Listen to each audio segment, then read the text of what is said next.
Like, this is eye-opening for me. And for those of you that know my personality and like know who I am, I ain't never really been no flashy person, but Fluke done had a little, Fluke done had a lot.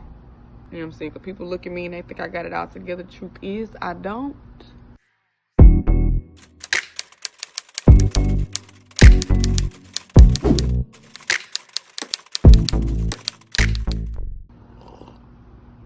Everybody want to always talk about when they on. Don't nobody really want to be transparent when they off. You talk to a gambler will tell you every time they win.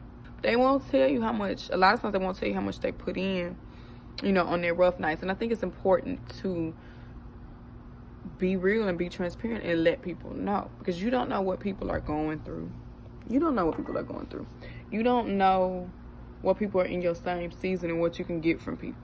I always aim to be transparent. I always aim to be a source of strength and inspiration for those around me. I understand that I'm not everybody's cup of tea, but Soul Steep should be yours. So I've been in this season of brokenness. And when I tell you I've been broken down, I thought that I was going to be done with food stamps. No, not quite. I ain't never really known what it's like to be behind on bills. Car note, like 2 months behind. I am still comprehending and so thankful that my needs have been met. Like, I still don't have to pay rent. My son has still been able to participate in summer camps and do these things. And I say this not to garner sympathy from anybody, but to, I guess, let you know that I'm here. Like, I'm in it. My good friend Sumaji calls it strength and conditioning, right? And I love that girl so much. Like, I love her so much. I really feel like we are kindred spirits. We're both in this season of uncertainty, this season of really shedding the identity that we have for ourselves, you know. And she so eloquently said this Tuesday night in Bible study. It got to a point where it's just like, are you who God says you are if you are unable to do these things? Are you still willing to do the work? And it really came to a head for me Tuesday when they talked about brokenness and how sometimes you got to be broken for God to use you. It is in this uncomfortable time that I've been able to be the biggest blessing. Nobody wants to live at home with their parents, especially not if you've been gone from the house for 10 years. But I think at this point in my life, it's been necessary.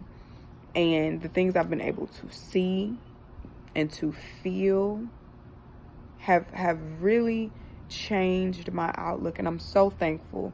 I feel the ground shifting. I feel that a breakthrough is near. But I'm still very much in the thick of whatever this is. But I have now assumed an attitude of victory. I know that God has not forgotten about me. I've worked. I even have side hustles now. I've started my own business, which is another stream of income, but just working in my field, right? I've relinquished a lot of titles and roles. We've been places. We've seen things. We know people. And to be here and to not be attached to any of that is foreign. You know, like the Cars, Future, and your favorite rapper talk about is foreign. We don't know. We've never been here. Not familiar. But I lost my train of thought. Let me take a sip. Oh, jobs. You know, you don't have that job, but then you have time. So how do you spend this time? What are you doing with this time? How are you stewarding over this time and over the things you already have? I have literally been able to see so many things move for so many people that I feel that I know that is God using me and working through me. So another thing, Samaji had me take this test, the spiritual gifts test. One of my main gifts is exhortation. And it's something that I've not really understood until now. And that's kind of the thing with God, you know. Certain things aren't revealed until they're absolutely necessary, because a lot of times we don't even have the capacity to comprehend what it means, you know, and this power that he's bestowed upon us that is directly linked to him. And Exhortation basically means to incite, to encourage, I guess, to persuade people. And in my life, it's just been really standing behind people and, again, acting as a source of strength and inspiration for these people, letting them know that they are loved, letting them know that it is possible, letting them know what I see in them, because oftentimes it's so hard to see yourself. That's why they make mirrors. You know, it's so hard sometimes going through life and not knowing what you look like, but everybody else being able to see this. I've just been a sounding board and been able to, from what they have told me, tell them things that I don't even honestly know where they came from. I can't tell you where they came from because I don't know. God. I mean, but just them calling me, putting that on me. And I struggle with that because I would sit here and I would say, well, hey, I'm going through X, Y, Z. This ain't paid. That ain't paid. But then I thought, okay, but it's still on though, right? You still have it though. You still have a reasonable portion of health to get out there and do your side hustles, to sell your tea, to get what you need. So I need you to be this for these people.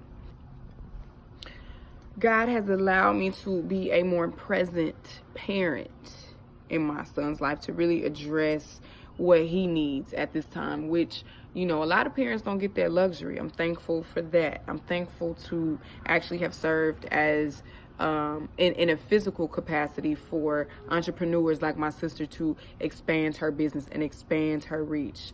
I am thankful that God is using me to, or has used me to, mentor young girls in Dallas Independent School District, an opportunity that was placed on Samaji's heart to include me in. So I'm thankful for these connections, even being broken, even feeling like I ain't got it all. People still seeing it all in me, seeing what I can bring to the table, seeing that I have gifts that can be activated and create good things and good environments for people. Even in your season of brokenness, God still expects you to produce fruit.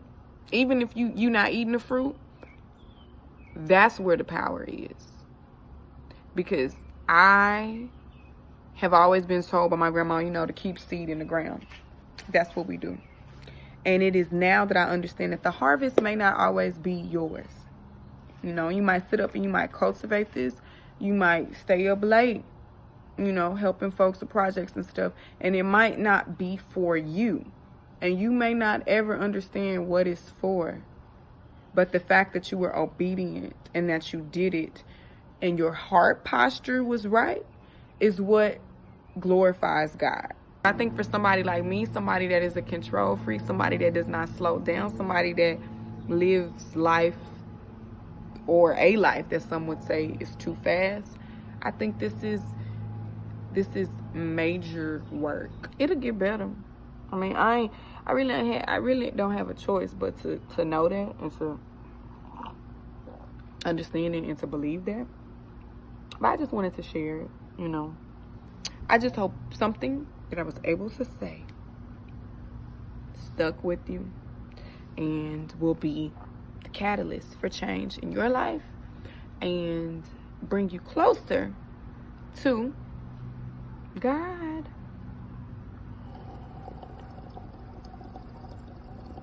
I'm back real quick. Everybody who has blessed me and maybe not even known, I just thank you.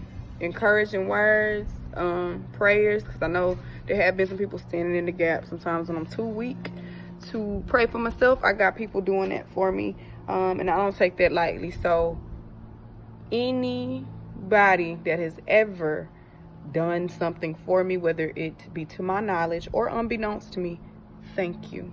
And God bless you.